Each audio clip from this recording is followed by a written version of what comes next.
450-ന്റെ 27% minus 375-ന്റെ x ശതമാനം സമം 76.5 ആയാൽ എക്സിന്റെ വില കാണുക. 450-ന്റെ 27%, 450 ഇൻറ്റു 27/100 കുറയ്ക്കണം 375-ന്റെ x ശതമാനം, 375 ഇൻറ്റു x/100 സമം എത്ര? 76.5. നമുക്കിതിൽ ഒരു 0 വെട്ടിക്കളയാം. ബാക്കി 45-ഉം 27-ഉം ഗുണിക്കുക. 45 ഇൻറ്റു 27, 7 5 35, ശിഷ്ടം 3, 7 4 28, 3 31. 2 കൂടെ 45 ഗുണിച്ചാൽ 90, കൂട്ടുക 5 1 9 3 12 അല്ലേ? ഇത് ഗുണിച്ചപ്പോൾ എത്ര കിട്ടി? 1215. ഇത് രണ്ടും ഗുണിച്ചപ്പോൾ 1215. പക്ഷേ 10 കൊണ്ട് ഹരിക്കണം. അപ്പോൾ ഇതിലൊരു ദശാംശ സ്ഥാനം നീക്കണം.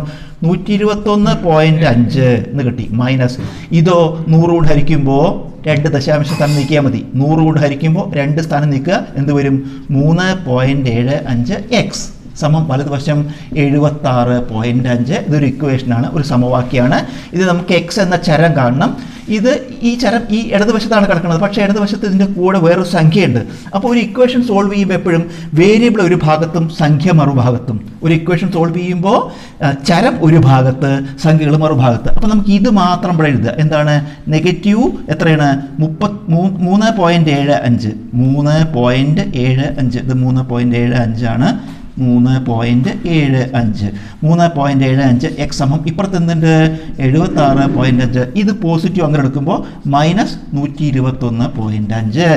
നെഗറ്റീവ് 3.75 എക്സ് സമം ഇത് കുറയ്ക്കുമ്പോൾ ചെറുതെന്ന് വലുതാണ് കുറയ്ക്കണം. ചെറുതെന്ന് വലുത്, അപ്പോൾ നെഗറ്റീവ് വരും. ഇനി കുറച്ച് നോക്കുക. എത്രയേ? 121.5 76.5 കുറയ്ക്കണം 0.56 11, ശിഷ്ടം 1 8 4 12, 45.0. അതായത് 45 എന്ന് കിട്ടി. എക്സ് എങ്ങനെ കാണുക? എക്സ് സമം നെഗറ്റീവ് 45 ഇൻറ്റു അങ്ങോട്ട് പോകുമ്പോൾ ബൈ ആവും. ഇൻറ്റു അങ്ങോട്ട് പോകുമ്പോൾ ഹരിക്കണം എന്നാവും. By negative 3.75. നമുക്കറിയാം നെഗറ്റീവ് ഹരിച്ചാൽ പോസിറ്റീവായി. നെഗറ്റീവ് ഹരിച്ചാൽ പോസിറ്റീവായി. നമുക്ക് ദശാംശം ഛേദത്തിൽ 2 സ്ഥാനമുണ്ട്. അപ്പം നമുക്ക് ഇവിടെ 2 0 ചേർക്കുക. 4500. എന്തിന്? ഈ സ്ഥാനം ഒഴിവാക്കാൻ. ഈ 2 സ്ഥാനം ഒഴിവാക്കാൻ നമ്മൾ അംശത്തിൽ 2 0 ചേർത്തു. ഇനി ഇവിടെ സ്ഥാനം ഒഴിവാക്കുക.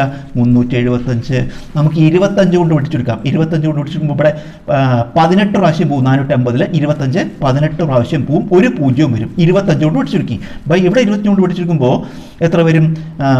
ഒരു 25 ശിഷ്ടം 12 121 i 20 125.